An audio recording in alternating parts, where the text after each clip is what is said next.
여러분 안녕히 주무셨습니까? 참 좋은 아침입니다. 2017년 6월 22일 목요일이지요. 말씀으로 드린 오늘의 본제 욥기서 32장으로 함께합니다. 오늘은 욥이 지금 독백을 하고 있지 않습니까? 세 장에 걸쳐서 독백을 하는데 마지막 부분으로 자기 자신의 행위적인 의로움, 행동으로 죄를 저지른 것이 없다라고 하는 점을 굉장히 길게 지금 이야기하고 있는 것입니다. 우리는 1절부터 4절까지만 읽겠습니다. 시작. 내가 내 눈과 약속하였나니 어찌 처녀에게 주목하랴. 그리하면 위에 계신 하나님께서 내리시는 분깃이 무엇이겠으며 높은 곳에 전능자께서 주시는 기업이 무엇이겠느냐. 불의한 자에게는 환난이 아니겠느냐. 행악자에게는 불행이 아니겠느냐. 그가 내 길을 살피지 아니하시느냐. 내 걸음을 다 세지 아니하시느냐. 이렇게 욥은 하나님이 살아계셔서 자기의 삶의 현장으로 들어오시고 주체적으로 역사하신다는 사실을 늘 기억하고 있었기 때문에 오늘은 좀 요약해서 얘기를 드려야 되겠어요. 그 다음 부분에 얘기하는 것이 거짓과 탐심이 자기에게는 없었다 라는 얘기를 하고요. 그 다음에 9절부터 12절까지는 단지 마음만으로도 자기가 간음죄를 지어본 적이 없다 얘기를 합니다. 그리고 13절에서 15절까지는 갑의 위치에 서 있을 때 을에 해당되는 사람들의 인권을 무시해 본 적이 없다. 이유는 갑과 을 모두가 하나님이 지으신 존재이기 때문에 자기는 갑질을 해본 적이 없다. 이런 얘기를 합니다. 그리고 16절에서 23절까지의 내용을 여러분이 한번 보십니다마는 하나님이 두려워서라도 사회적인 약자들의 형편을 나 몰라라 하고 적극적으로 돌보지 않았던 적이 없다라는 얘기를 합니다. 그리고 24절부터는 특별히 재물을 포함하여 다른 신을 섬긴 적이 없었다. 우상 숭배한 적이 없었다는 얘기를 하고 29절부터는 원수와 나그네에 관해서 자기가 해악을 행한 적이 없고 나그네에게 언제나 도움의 손길을 주었다. 그리고 마지막 부분 33절부터는 사회적으로 인간 세상에서 죄가 될 만한 일을 저질러 놓고는 사람들의 눈길을 피해 그러한 죄를 숨기고 살아봤던 순간이라곤 자기 없다. 이런 얘기를 하는 겁니다. 자, 오늘 이 본문을 중심으로 해서 하나님은 잔소리 대신 수술하신다라는 제목의 하나님 말씀을 증거합니다. 하나님은 잔소리 대신 수술하신다. 이게 무슨 얘기인가? 모든 사람들은 생각하면서 삽니다. 지금 내가 살고 있는 이 처지는 과거 어느 시점에 내가 한 행동의 결과다. 그래서 잘못된 행동이 나타날 때 늘 부모님들이나 선생님들이나 선배님들이나 상사들이 잔소리를 합니다. 왜냐하면 그러한 잘못된 행동에 대해서 나쁜 결과가 열매로 맺혀지게 되기 때문에 그래서 행동을 바로 하라, 행동을 바꾸라 이렇게 잔소리가 오는 거지요. 근데 이제 사람이 철이 들었다고 하는 것은 어떤 면에서 철이 들었느냐? 다른 사람이 잔소리하기 전에 내가 나 자신에게 행동을 바꾸라는 잔소리를 하는 겁니다. 행동을 바꾸려는 시도를 감행해 봅니다. 하지만 원하는 만큼 자기의 행동을 바꾸는 사람이 없고 또 문제는 설령 행동을 바꾼다고 해도 원하는 삶의 결과를 위해서 원하는 삶의 결과가 뭐예요? 궁극적인 기쁨, 궁극적인 만족, 궁극적인 행복. 행동을 바꿨다 그러더라도 행동만 바꿔서 자기가 상상하는 결과가 나타나면 행복할 줄 알고 만족할 줄 알고 기쁠 줄 알았지만 사실은 그렇지 않다는 겁니다. 그래서 행동을 바꾸라고 하는 모든 말들이 다 잔소리고 이 세상에 성공한 사람들, 탁월한 사상가들, 심지어는 종교가들까지도 나서서 행동을 바꾸라고 하는 모든 말이 다 잔소리에 불과하다는 겁니다. 왜냐하면 인간은 행동을 바꿀 수 없고 행동을 바꿈으로써 궁극적인 행복과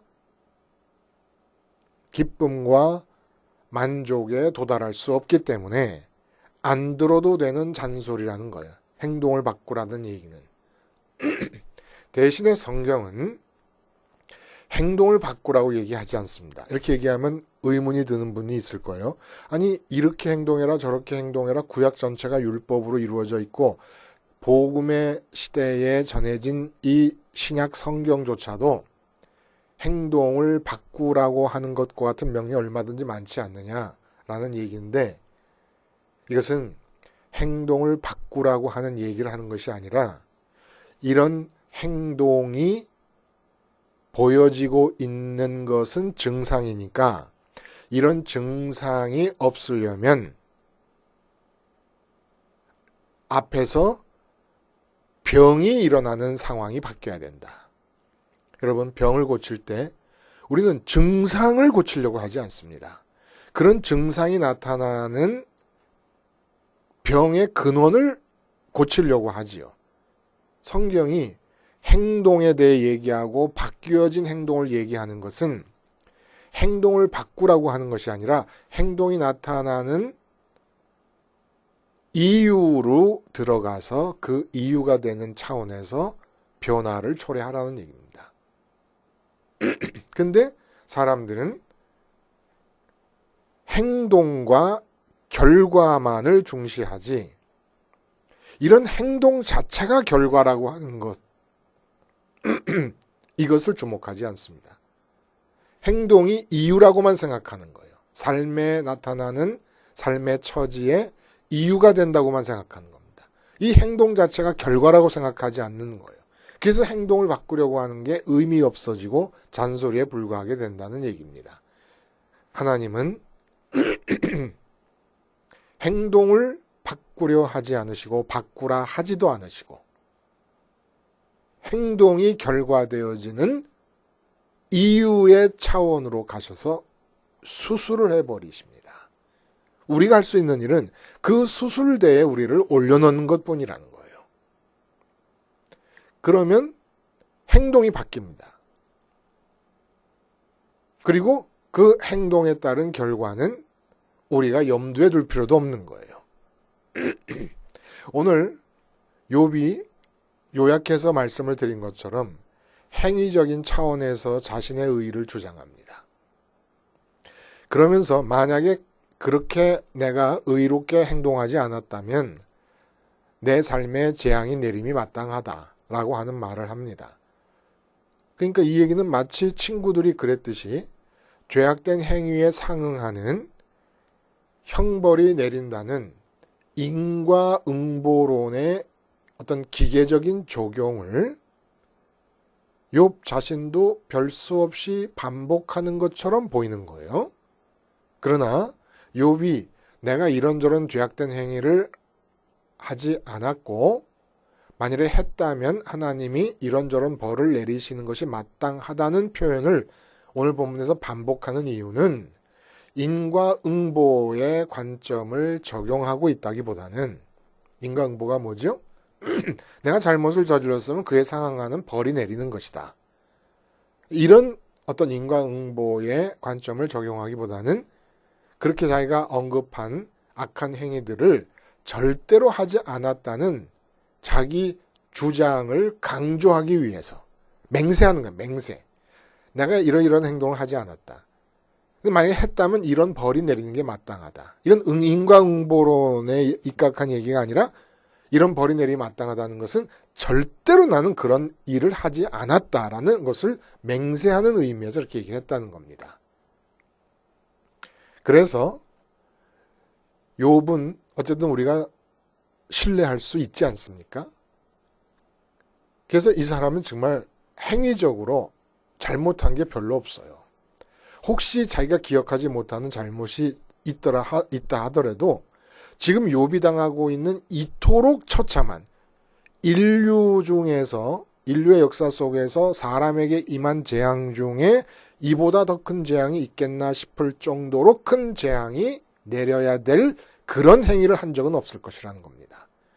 만약에 욥이 어떤 악한 행위를 해서 이런 정도의 재앙이 주어졌다면 우리 같은 범죄의 제조기들은 아예 이미 이 세상에서 없어졌어야 마땅한 것이지요.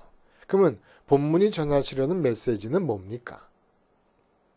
욥에게 내린 재앙과 행위는 관계가 없다는 거예요. 이걸 좀 도식화하자면 마음의 차원이 있고 행위의 차원이 있고 결과의 차원이 있습니다. 근데 우리는 행위와 결과의 단계에 주목하고 살아갑니다. 이 마음의 단계에 주의를 기울이지 않는 거예요. 근데 하나님은 이 마음의 단계에 직접 수술을 해 들어가신다는 겁니다. 그러니까 오늘 본문이 얘기하는 건 내가 이렇게 의롭게 살았다. 그러니까 참 사람들이 보기엔 이상하잖아요. 그렇게 의롭게 살은 것이 사실이라고 믿어지는데 어떻게 이렇게 처참한 재산이 몰수당하고 자식이 몰수되고 몰살하고 건강이 상실되고 친구들의 비난이 끊임없이 주어지고 사회적인 명성과 존경이 하루아침에 땅에 내 곤두박질 쳐지고 아내는 결별하고 건강은 사라져버리고 끔찍한 가려움과 고통 가운데 기왓장으로 몸을 긁고 있는 그런 형편, 이것이 욥의 행위와 아무 상관이 없다라는 겁니다. 행위의 차원과 삶의 처지, 우리는 행위 때 결과로서 지금의 삶의 처지가 주어진다고 믿고 행동을 바꾸려는 노력을 끊임없이 지속하지 않습니까? 처지를 바꾸려면 행동을 바꿔야 된다고 믿고. 근데 그 삶의 처지가 행동과 아무 관계가 없다는 것을 본문이 말해주고 있는 거예요. 그럼 지금 욥은 왜 이 일을 당하고 있느냐? 마음의 차원에서 하나님의 수술이 가해지고 있기 때문에 주어진 현실이라는 겁니다. 욥에게 재앙이 주어졌다는 것은 마음을 수술하고 계심을 말한다는 거예요. 형벌로서의 재앙이 아니라. 자, 이 점을 한 번 더 들여다보면 이렇습니다. 마음과 행위와 결과, 이 도식을 머릿속에 떠올리면서 우리가 함께 말씀을 나눠봐요. 먼저 행위라고 하는 것, 가운데 포진하고 있는 행위 속에 포함되는 것은 생각과 말과 육체로 움직이는 행동까지를 다 포함을 합니다. 생각도 나의 움직임이기 때문에 말도 마찬가지고 말도 행위에 속할 수 있다고 생각할 수 있지 않습니까? 그러니까 생각과 말과 행동이 이 행위 안에 포함되어 있습니다. 그리고 마음에는 어떤 설명이 필요하겠습니까? 마음은 비어있기 때문에 흡입력을 갖고 있어서 무엇이든지 맞닥뜨리는 것을 담으려고 합니다. 이렇게 마음에는 뭔가가 담겨 있는데 어떤 걸 마음이 담습니까? 소중한 가치를 담습니다. 물론 원수도 담아요. 원수를 담는 이유는 뭐예요? 간접적으로 원수를 담는 거예요. 원수는 내게서 소중한 가치를 뺏어가는 자들이기 때문에 원수를 담고 미워하는 거예요. 그러니까 마음에는 항상 비어있는데 비어있는 흡입력에 의해서 마음에는 소중하다고 믿어지는 것들. 소중하다고 믿어지는 것들은 무슨 의미입니까? 내게 기쁨을 줄 수 있고 만족함을 줄 수 있다고 믿어지는 것들이 담겨지게 돼 있다는 거예요. 자, 요런 상황입니다. 소중한 가치를 담고 있는 마음, 그리고 생각과 말과 행동을 포함하는 행위의 단계, 그리고 그것에 따른 삶의 형편, 결과로서 삶의 형편, 이 세 가지 도식이 있는데 성공과 형통과 행복을 위한 우리들의 몸부림과 우리들의 노력은 행위와 그에 따른 결과의 단계에 집중되어 있습니다. 이 둘의 관계에서 주로 생각하면서 올바르고 착한 행위, 적합한 행위는 그에 상응하는 복과 상이 주어질 것이고 그릇되고 악한 행위는 화와 벌이 주어질 것이다. 그래서 자기계발서는 뭐예요? 돈이 많은 형편, 삶의 현실을 초래하기 위해서 어떻게 내가 행동을 바꿀 것인가를 고민하는 것이 자기계발서 아니겠습니까? 승진을 하기 위해서는, 고속 승진이라고 하는 삶의 결과를 초래하기 위해서는 어떻게 내가 행동을 바꿀 수 있을 것인가라는 것을 고민하는 것이 자기계발서라는 겁니다. 근데 이 오늘 본문의 욥기서는 그러한 우리의 행동이나 행동을 바꿈이 삶의 처지와 아무 상관이 없다라는 것을 얘기해 주는 겁니다. 아무 상관이 없다는 것은 우리가 행동했기 때문에 감옥에 들어가고 내가 잘못했기 때문에 사기를 당하니까 현실과 밀접한 관계가 있어 보이지만은 그렇게 관계가 있어 보인다고 해서 행동을 바꾼다고 삶의 처지에서 원하는 행복과 만족이 주어지는 것은 전혀 아니라는 겁니다. 그 얘기를 지금 오늘 해주고 있는 거예요. 욥이 자기의 행위적 차원에서의 의로움을 얘기하는 것은 그렇게 의롭게 살았어도 재앙은 주어져 있다. 그럼 이 재앙의 의미가 뭐냐? 행위와 연결된 결과가 아니라는 겁니다. 마음의 수술이라는 거예요. 마음의 수술. 마음엔 뭐가 있다 그랬죠? 그렇게 하나님이 주체적으로 자기 자신의 삶의 현장에 오셔서 자기의 삶을 이끌어 가신다고 굳게 믿고 매 순간 잊지 않고 믿고 있던 욥의 마음에도 어쩔 수 없이 마음은 비어있기 때문에 눈으로 보고 귀로 듣고 손으로 만지는 것들 중에서 소중한 것들이 마음에 담길 수밖에 없어요. 이거는 유전체적 성향이기 때문에 따로 욥이 별도의 악을 행했기 때문이 아니라 물이 위에 있으면 아래로 흐르는 것과 같이 자연스럽게 나타나는 현상입니다. 그래서 자녀가 담겨 있었고 재산이 마음에 담겨 있을 수밖에 없고 자기도 모르는 사이에 그리고 사회적 명성이라든지 모든 풍족한 인간관계, 존경 이런 것들이 다 담겨져 있었던 거죠. 아내 그리고 자기의 건강, 이 소중한 거 아닙니까? 다 담겨 있었던 거예요. 근데 문제는 그런 마음에 이 세상의 소중한 것들이 담긴 상태로는 하나님을 귀로 들을 수는 있지만 하나님을 볼 수는 없다는 거예요. 하나님을 본다는 얘기는 무슨 얘기입니까? 하나님을 상대자로 관계하면서 하나님을 마음에 담는 겁니다. 하나님을 마음에 담을 수가 없다는 거예요. 그러니까 참 욥의 경우는 욥의 생애 자체가 하나의 설교를 위한 의도적인 삶을 하나님이 만드신 것 아닌가라는 생각이 들어요. 그래서 재산은 없어. 마음에서 재산이 들어와 있어요. 자기도 모르는 사이에 재산이 들어와 있어요. 자기 늘 부딪히고 만지고 관리하는 거니까. 그리고 자식이 들어와 있어요. 10명의 자식이. 아내가 들어와 있고 자기 몸의 건강에 대한 소중함이 들어와 있고 친구의 관계가 들어와 있고 사회적 존경과 명성이 들어와 있습니다. 이러한 욥이 행위적인 차원에서 어떠한 악도 행하지 않을 수 있었던 것은 늘 자기의 삶의 현장은 하나님의 주체성에 의해서 이끌려져 가고 하나님이 살고 계시는 거라 생각했기 때문에 자기 주체성을 부인했기 때문에 악을 행하지 않을 수 있었던 것이죠. 그러나 그 행위와 삶의 처지와의 관계 이전에 마음의 차원에서 들여다보면 욥에게 재산이 담겨 있고 하나님이 주신 하나님이 역사하신 거예요. 다 10명의 자식이 담겨 있고 아내가 담겨 있고 건강이 담겨 있고 친구가 담겨 있고 사회적인 자기의 이미지가 담겨 있고 존경과 명성이 담겨 있었다는 겁니다. 근데 그렇게 담겨 있는 상태로는 하나님을 담을 수 없기 때문에 티끌이라도 마음에 담겨 있으면 하나님을 담을 수 없기 때문에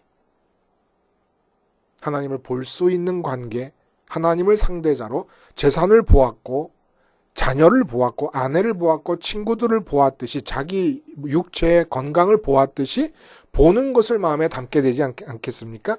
그런 것처럼 마음으로 하나님을 보면서 하나님을 담을 수 있으려면 마음에 담겨 있는 것들이 다 나가야 되는데 이 고통이 왜 주어지는 겁니까? 자식을 마음에 담고 있는 동안에 자식이 마음에 살이 되어 있어서 유착되었기 때문에 자식을 떼간다는 것은 욥의 마음에서 살을 칼로 베내는 수술이 이루어지는 겁니다. 근데 이 마음에는 마취가 없어요. 얼마나 아프겠어요. 수술이 이루어진 거예요. 마음의 수술이 이루어지는 것을 오늘 본문이 우리들 앞에 드러내 보여주는 거예요. 행위에 잘못이 없었다. 그런데 우리는 보통 행위에 따라서 우리의 삶의 처지가 결과로서 주어진다고 믿고 사는데 행위의 잘못이 없는데 삶의 재앙이 주어졌습니다. 엄청난 재앙이. 그럼 뭘 보여주시려고 하시는 것이냐? 이 재앙의 의미는 마음의 수술에 있었다는 겁니다. 행위를 바꾸고 행동을 바꾸려는 것에 있는 것이 아니라 마음의 수술의 목적을 위해서 주어진 거라는 거예요. 그리고 이 마음의 수술이 십자가를 붙잡았을 때 우리에게 일어나는 일이라는 것을 보여주는 겁니다. 십자가를 딱 붙잡은 모양. 내가 십자가를 붙잡았어요. 여러분이 십자가를 붙잡았어요. 그럼 여러분이 십자가를 마음으로 붙잡고 마음으로 바라보고 있으면서 내가 주님과 함께 죽었다고 고백하는 그 순간을 엑스레이로 찍으면 어떻게 되느냐? 여러분의 마음 안에 담겨져서 여러분의 마음에 살이 된 모든 것들이 수술되어서 끊어져 나가고 있는 상황이라는 겁니다. 그럼 욥의 이 처지가 그대로 우리가 십자가를 붙잡았을 때 마음에서 일어나는 수술의 상황을 엑스레이 찍은 것처럼 보여주고 있는 거라는 거예요. 우리는 너무 간단하게 십자가를 생각하고 있는 거 아닐까요? 십자가, 주님이 죽으셔 내 죄 사함을 입었다. 그리고 끝. 그 다음부터 죄사함을 받은 자로서 구원이 확정된 자로서 내가 이 세상을 원하는 바 마음에 담고 뭐 돈도 담고 자녀도 담고 건강도 담고 이 사회적인 명성, 인기, 승진 온갖 세상의 소중한 것들이라고 여겨지는 걸 다 담고 있으면서 그것들이 현실로 이루어지기 위하여 행동만 바꾸려 하며 살고 있고 회개라는 것도 처지가 힘들어지면 내 행동을 바꾸려고 하는 겁니다. 이게 회개인 줄 아는 거예요. 내 마음의 수술이 가해져야 이게 회개인데 행동을 바꾸려고 하는 거예요. 왜냐하면 돈이 안 벌리니까 괴롭거든요. 그러니까 내가 뭐가 잘못했나 보다 해갖고 행동을 바꾸려 해갖고 교회 안 나가던 거 교회 나가고 기도 안 하다가 기도하려고 그러고 구제 안 하다가 구제하려고 그러고 그러면 하나님께서 봐주셔서 돈을 벌게 해주시지 않을까. 마음은 수술이 안 된 채로 도저히 하나님을 보는 단계, 하나님을 귀로 듣기만 하던 단계가 아니라 보는 단계로 들어가서 하나님을 마음에 모실 수 있는 마음 상태가 전혀 안 돼 있는데 행동만 바꾸려 하는 거예요. 행동만 계속해서. 그리고 회개를 그렇게 행동을 바꾸는 걸 회개로 생각하는 겁니다. 마음에서 수술이 일어나야 하는 것이 회개인데 어떻게 수술이 일어나요?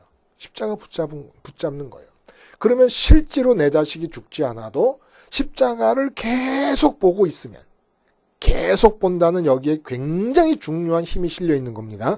계속 보지 않는 한 반드시 십자가를 보고 있지 않는 그 틈바구니 그 순간에는 이 세상에서 내가 눈으로 보고 접촉하는 것들 중에 소중한 것이라고 느껴지는 것들이 마음에 들어오게 돼 있어요. 그리고 그걸 내버려 두면 살이 되어버립니다. 계속 바라봐야 돼요. 계속 십자가를 보고 있는 동안에 욥에게서 일어난 재앙으로 인한 수술이 다 뜯어가시고 갈라가시고 끊어내서 없애시는 그러한 수술이 아픔 없이 이루어져 간다는 거예요. 어떻게 하면? 십자가를 계속 바라보면. 그리고 십자가를 계속 바라보면서 내가 이 세상에 대해서 죽었음을 고백할 때 욥이 보고 있었던 그 하나님의 주체적인 활동하심이 내 삶에서 일어나는 겁니다. 그렇게 주체적인 활동이 일어나실 때 하나님이 활동하시고 일하신 결과들에 대해서도 우리는 계속 십자가로 죽는 거예요. 그게 마음에 또 받아들여지면 안 돼요. 어차피 욥의 재산이나 욥의 10명의 자녀나 이런 모든 귀한 것들도 하나님이 일하신 거잖아요. 하나님이 일하신 결과를 마음에 담았던 겁니다. 담았다기보다는 담겨져 버린 것이죠. 물이 위에서 아래로 흐르듯이. 마음은 비어있기 때문에 하여간 접촉하는 것, 상대하는 것 중에 소중한 것들을 담게 되어 있고 소중하지 않은 것들을 밀어내려고 하는 힘이 작용한다는 거예요.